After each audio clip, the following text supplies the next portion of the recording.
সহজ রেসিপিতে জলপাইয়ের চাটনি। অনেকের হাতেই সময় কম থাকে, ঝটপট আচার তৈরি করতে চান, তাহলে রোদে শুকানোর ঝামেলা ছাড়া এই আচারটা তৈরি করতে পারেন। বেশ কয়েকদিন ভালো থাকবে, ফ্রিজেও রাখতে হবে না। হাতের কাছে থাকা মশলা দিয়ে তৈরি করা যাবে এই আচারটা। এতটা অল্প সময়ে তৈরি করা যাবে, খেতেও কিন্তু অনেক মজার। আশা করছি রেসিপিটি ভালো লাগবে। রেসিপি ভালো লাগলে লাইক কমেন্ট করতে কিন্তু ভুলবেন না, সেই সাথে চ্যানেলটিকে সাবস্ক্রাইব করে রাখবেন। আচার তৈরির জন্য আমি নিয়েছি 1 কেজি জলপাই।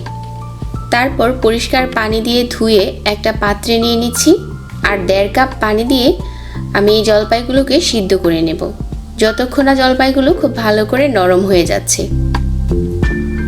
তো আমার এখানে জলপাইগুলো সিদ্ধ করা হয়ে গেছে। আমি একটু চেক করে নিচ্ছি যে এটা কেমন নরম হয়েছে। তো জলপাইগুলো সিদ্ধ হয়ে গেছে।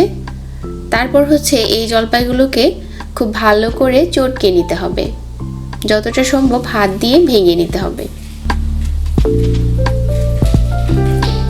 চুলায় একটা কড়াই বসিয়ে দিয়ে দিচ্ছি এখানে 1/2 কাপের মতো সরিষার তেল, আর কিছু দিয়ে দিচ্ছি আস্ত গরম মশলা, এলাচ, দারচিনি আর তেজপাতা।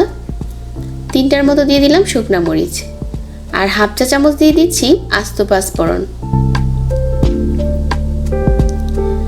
তারপর দিয়ে দিচ্ছি সেই চটকে নেওয়া জলপাইগুলো।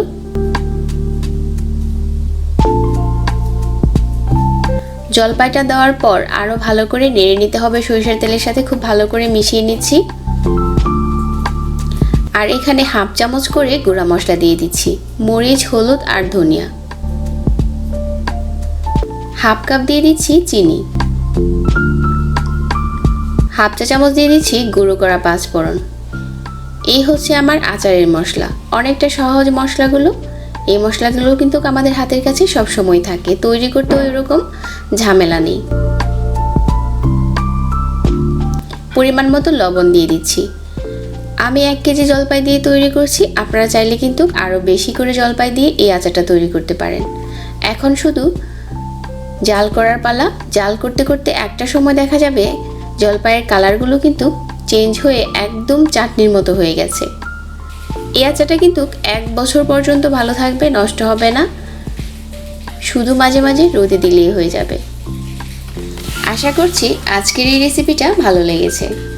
আমার এরকম আরও সহজ রেসিপি পেতে ভিডিওতে লাইক দিবেন। সবাই অনেক ভালো থাকবেন। আজকে বিদায় নিচ্ছি। আল্লাহ হাফেজ।